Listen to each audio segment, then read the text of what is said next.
All right, so this is kind of a nice surprise where we've done a couple of ventures into the world of All Creatures Great and Small, where there was the original 1978 TV series and the 2020 remake. And then we found out that there was a 1975 movie version that we also watched on this podcast, on this channel. And while I was researching that, I saw that there was, between that 1975 movie and the 1978 TV series, there was one more movie, one in 1976, that was released on VHS back in the 90s, apparently, that nobody seems to have anymore, and never released on DVD, either in America or in the UK. So I remember I mentioned when we were reviewing the 1975 All Creatures Great and Small, I was like, hey, if anybody, take a look in your attic or whatever. If you have a copy of that old VHS, that thing is basically lost. So if anybody finds it, upload it to the internet, please. And somebody commented on YouTube saying that it has been found just recently, just, I don't know, maybe in the last 3 months. Somebody uploaded the 1976 movie to YouTube, and it appears what happened, it seems like they just taped it off TV. It just happened to get rerun on British TV at some point. So somebody taped it off of there. And it's a channel that they do Italian subtitles for British shows. They've got like some I, Claudius and some Upstairs, Downstairs, and just in amongst all that stuff is this lost All Creatures Great and Small movie. This one is called It Shouldn't Happen to a Vet, which was the name of the second book in the series. So yeah, if you just search It Shouldn't Happen to a Vet, 1976 on YouTube, hopefully in the future it's still there, but as of this recording, it's there. So we can actually go in one more time and watch one more version of All Creatures Great and Small. Excellent. Excellent.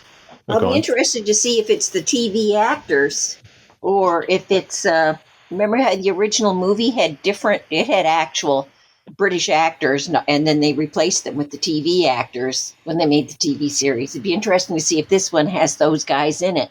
Yeah, there isn't. I did a little research, and there's not a ton defined necessarily about this, because this is very much the, the 1975 movie was already pretty forgotten, quite unknown, I think, relative to the TV series. So this is the double forgotten one. So there's not a ton of information about it, but I do have a bit, so I'll tell you what I learned.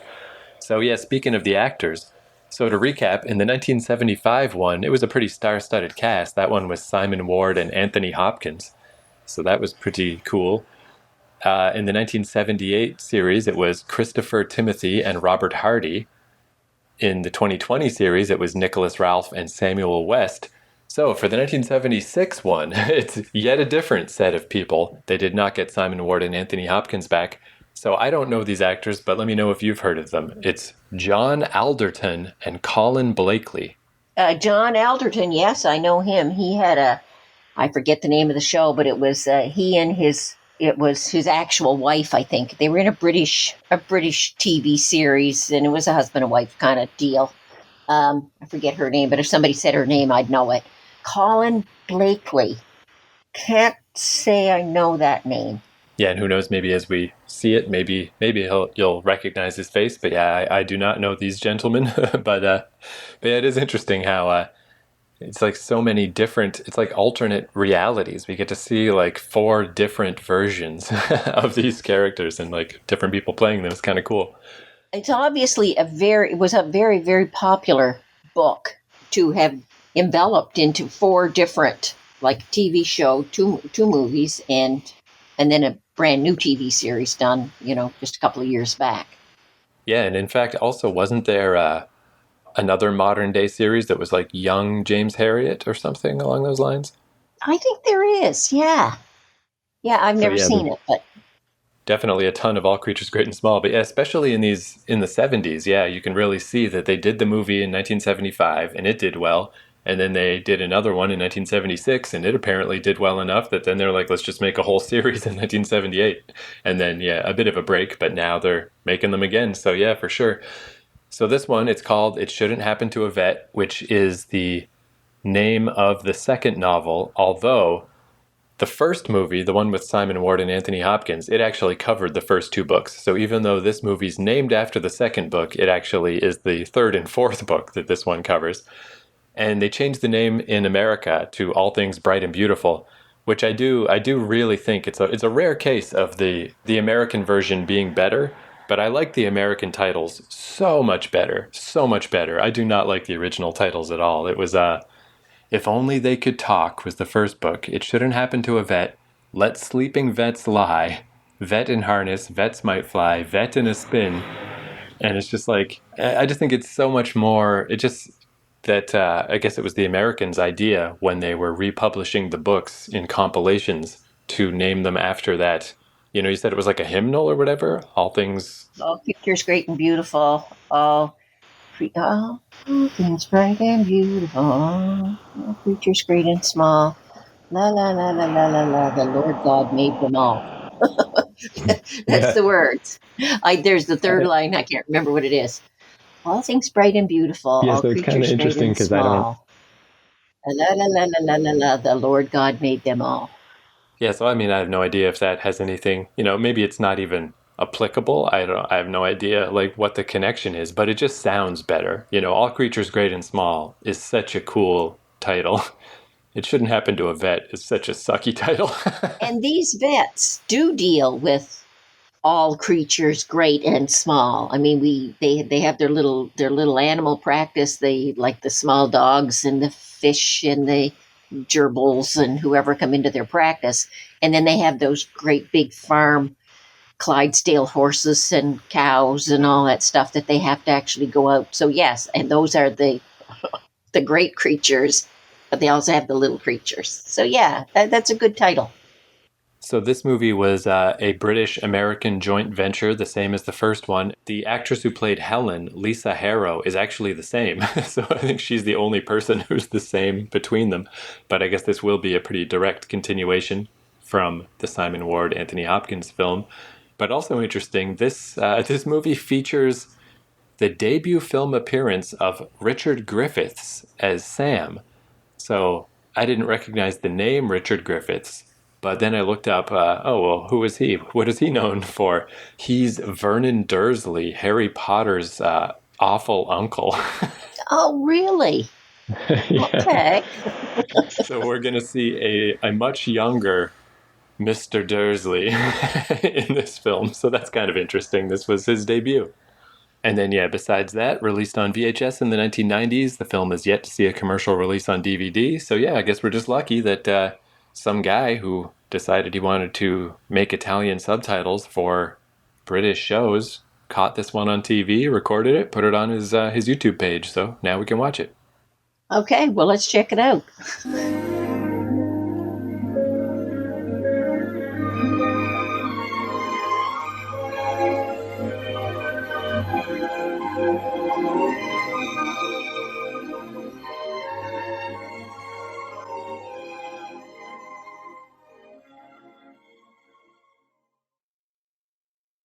So, how did you feel about the middle step between the first All Creatures Great and Small movie and the TV series? Well, the TV series, of course, had much more detail in it because they spread it out over a long span, but I thought this was okay. And they didn't dwell on big, long, emotional, dragging things out. Like when the car got stuck in the river, we didn't see them extricating the car from the river. And that was really an introduction to the fact that the thing didn't have good brakes. Guy had said that they didn't have a whole lot of graphic veterinary work. Well, they did with the birth of the calf. That was pretty graphic. But it was good. As it was closing off, though, I was thinking they didn't have a little episode introducing Mrs. Pumphrey. I don't know if you know who Mrs. Pumphrey was, but she was a wealthy lady who lived in a big mansion, and her little dog is Tricky Woo, and Tricky Woo's just one of these little lap dogs, and she spoils him rotten. And anyway, she's a very, very big part in the TV show. But I thought they might introduce just a little short snippet of her, but they didn't. And as I said, Tristan, the brother, he was not in this series at all, and he is also a big part of the TV series. Yeah, I guess that's in general, just because it was just a movie. I guess that is the main thing about it, is it just had to skip along kind of quickly, which I guess people maybe wouldn't have noticed so much when it first came out unless they had read the books. It's only in hindsight because, you'd said, oh, I recognize this from the show or that from the show. But yeah, it's all, obviously it has to be a lot more squeezed in here. And you could kind of feel that it's like they were experimenting a little bit with like what tone that maybe a visual version of All Creatures Great and Small should have. And this was, I'd say it mostly did quite well, but it does seem like the little things that they tried, they didn't actually stick with. Like, I was saying how just if you look at the poster for this, they're pushing the comedy a lot more, where it's like a really weird, silly cartoon poster. But it's not that this was especially funny, but definitely like a little more than I'm used to with All Creatures Great and Small, with, chasing around an animal to funny music, or even when, the cars were racing against each other and it was almost like an action scene. It seems like they sort of tested out the waters with stuff like that. And then when they went to the full series, they decided like, yeah, no, never mind. Never mind with that stuff. And they didn't want to have a whole lot of heartbreaking scenes, because in the TV series, that was usually the formula, is that there was something that was usually kind of really sad and then played off with a happy scene. This one dealt more with how happy things could be. I mean, even though it ends with the declaration of war, but they've had the little baby has been born, and the vet show where he has to be the judge. It was all pretty lighthearted. You didn't really, and even the lady who had the cows that were dying, they didn't dwell a whole lot on the death of those cows. They just made a slight reference to the fact that they'd have to get the knacker to come and take away the corpses. But it was all very quick. Like, they didn't dwell on anything that would be disheartening or you'd say, oh my God, this vet's life is just so hard and so sad. They didn't, whereas the TV series does, it balances off a whole lot of death and happiness. This show dealt more with lightheartedness. It is really interesting how many different slants you can take on things. I mean, it's like this with anything, but it's rare to have so many different examples where this, there's 4 distinct versions where, I'd say the original TV series kind of seems like it struck the best balance. Although that first movie was quite similar, just faster. If anything, these movies, instead of 2 movies, should have been 4 movies. They were definitely too fast. And then this one was, yeah, like you were saying, less dedicated to the harder side and more lighthearted. And then if you jump forward to 2020, that's the much more like drama. let's squeeze some drama into this situation.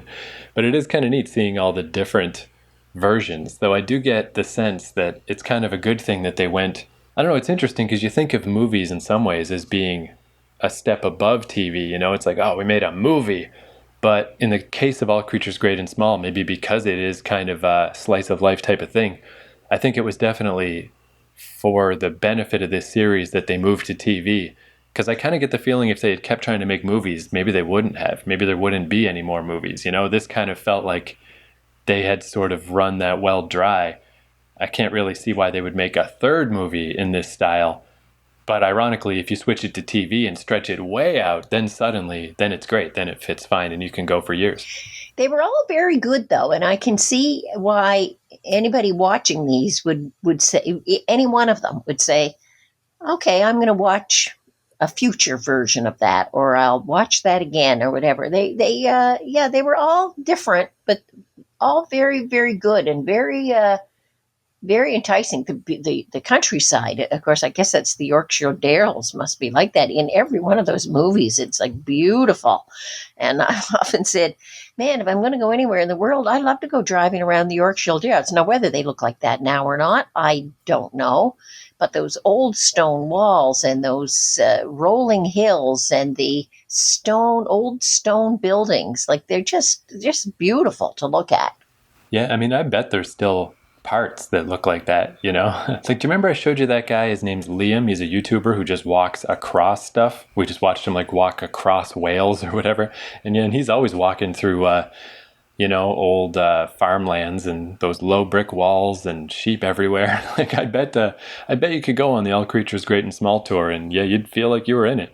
And every one of those movies really plays on that. Like the nature of the environment is almost as relevant as the actual stories themselves.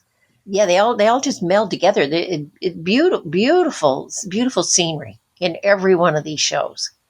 Yeah, and we were also saying how it's kind of neat, again, with the four different versions. Another aspect of that is four different pairs of actors playing the characters. So yeah, who were they in this case? Let me pull up those names again. It was John Alderton and Colin Blakely. And yeah, they did a pretty good job. Like, it was a pretty smooth transition. Yeah, because sometimes you look at these earlier versions or remakes or whatever, and you say, "Oh, geez, I don't know that guy. He didn't quite do it," because you're so used to seeing a certain actor play the part that in your mind you think, "Well, that's the only guy who could really do it." But these guys all do it, and they all pull it off really, really well. They're all believable as those characters. Although, as we said, John Alderton he's kind of cute, good looking, and Christopher Simon Ward Timothy, who also. plays it in the TV series, and Simon Ward. Oh yeah, handsome, handsome. Whereas Christopher Timothy is very much more like just your standard, average type guy. Nothing special about him in the looks department, and does a wonderful job acting. They all do a wonderful job acting. They all are very believable in these parts. Yeah, and the guy, Samuel West, the 2020 dude, he's also handsome as heck. It's interesting that in the 1978 TV series, it actually seems like the one that follows like, again, I haven't read the books, but I'm presuming that in the books, I get the feeling in the books, Siegfried probably was a bit more prickly, because he sort of seems to be that way in every version except 1978, where Robert Hardy does seem to have taken him in a softer direction. But I feel like that was a good call, because he is my favorite version. The 1978, both of them are my favorite versions. So yeah, that's interesting too. It's like maybe with these movies, they clearly tried to stick pretty close to the books, almost in a weird way. Like, it's almost weird how this movie kind of ended with, like, quite lighthearted, just having to, give out awards, and it's your job to, just to do this local community stuff that's just like a pain in his butt, and then suddenly they're declaring war. Like, they're almost following the books too much.